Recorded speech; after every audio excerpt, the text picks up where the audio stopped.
조선야담 이야기 시작합니다. 옛날 옛적 어느 고을에 집안이 매우 부유한 양반 이씨가 살았습니다. 슬하에 외동딸 하나를 두어 대릴사위와 양자로 들인 아들과 함께 살았지요.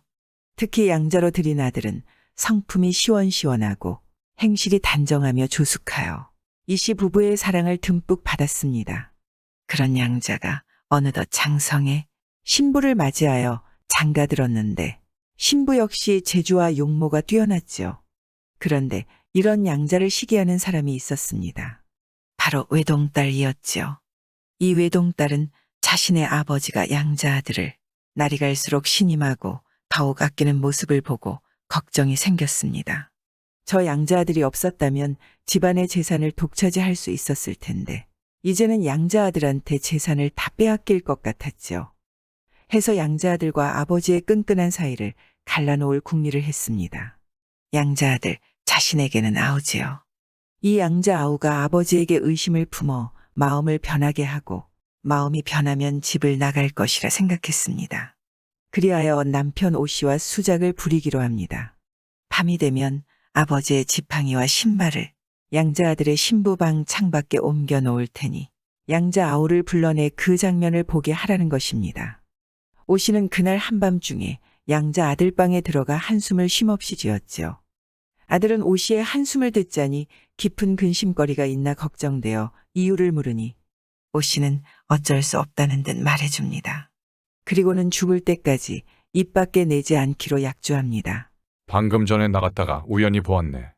야심한 밤인데 장인께서 자네 신부방으로 들어가시기에 어쩐 일이나 싶어 지켜보았네마는 한참 동안 촛불이 꺼져 있었네.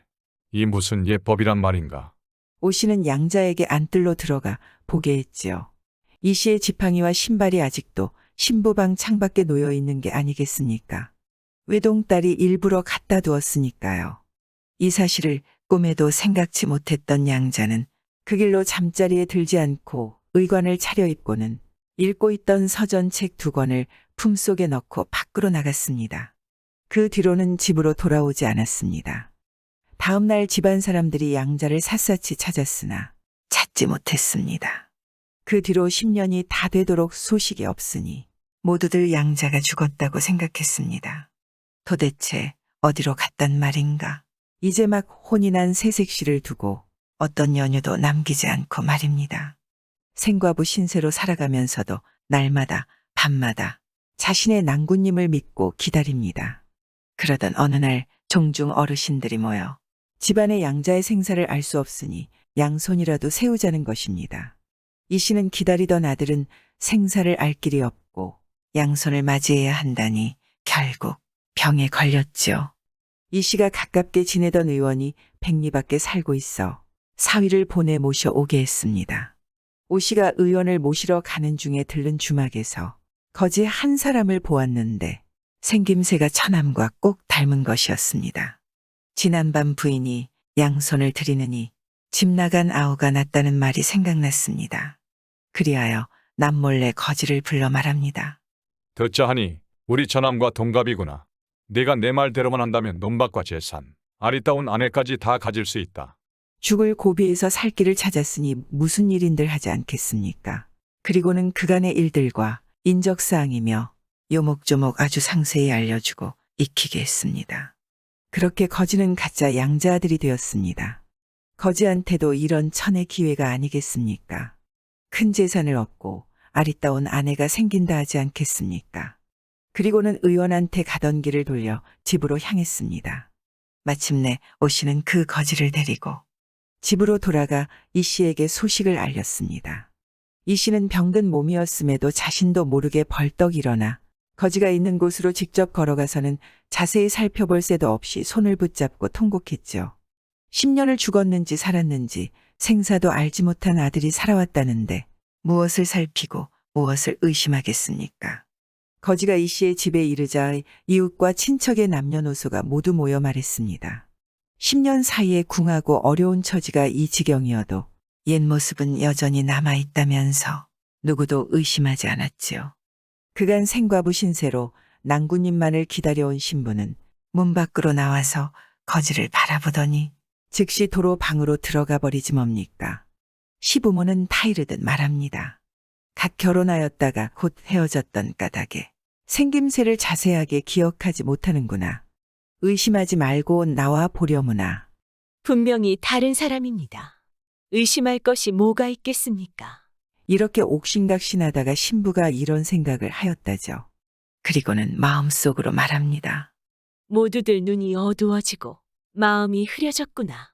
모두 맞다 해도 나는 아니라고 할 것이다. 부모나 형제는 다른 사람을 자식이나 형제로 삼더라도 욕될 것이 없으나 여자는 오직 한 사람만을 섬길 뿐이니 어찌 다른 사람을 남편으로 삼을 수 있겠는가. 그리하여 신부는 마침내 관아에 소송장을 냈습니다. 그리고 태수가 신부에게 엄중히 묻습니다. 100사람의 말을 그르다 하고 한 여인의 말을 옳다고 하겠는가? 내가 다른 뜻을 품고 있다면 중재로 다스리겠다. 중죄를 지었다면 감히 형벌을 마다하지 않겠습니까? 다만 저는 진실이 밝혀지지 않은 채로 저자의 아내로 죽을 수는 없습니다. 결국 관아에서도 판결을 내리지 못하여 물러가도록 했습니다. 암행어사가 마침 그 고을을 감찰하러 오자 태수가 그 소송 사건을 보고하며 명쾌하게 판결해 주기를 요청했죠. 어사가 그 사람을 조사하여 끝까지 따져보았으나 해답을 얻지 못해 곰곰이 생각했습니다. 임금의 명을 받든 사신으로서 이런 작은 소송도 분별해내지 못한다면 어찌 부끄럽지 않겠는가. 그때 문득 떠오르는 사람이 있었습니다. 이 마을로 오기 전에 날이 저물어 한 사찰에서 묵은 적이 있었는데 그곳에서 만난 한 젊은 승려였습니다.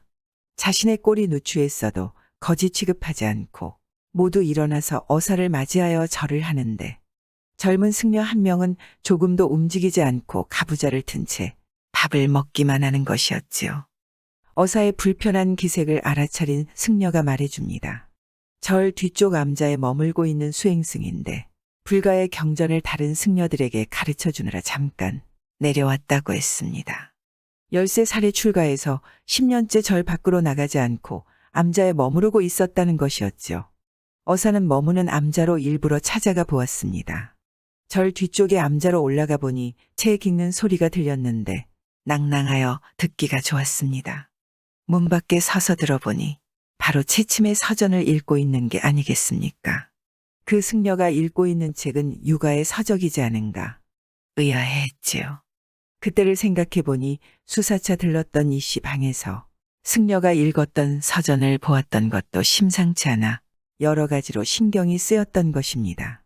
어사는 어사의 명으로 부하들을 시켜 사람들이 눈치채지 못하게 긴밀히 젊은 승려를 데려오라 했습니다.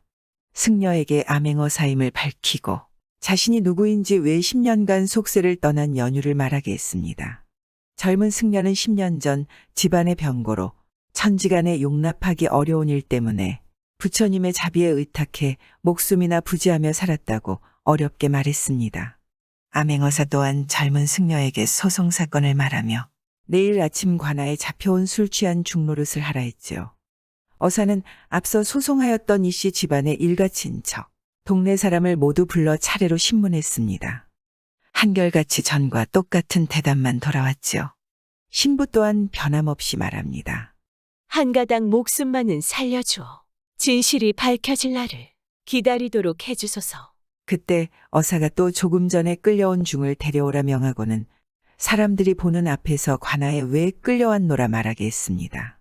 그때 승려가 고개를 들며 말하려는데 보고 있던 신부가 황급히 달려나오면서 큰 소리로 외치는 게 아니겠습니까? 바로 저자가 제 지압입니다. 목이 메어 눈물을 흘립니다.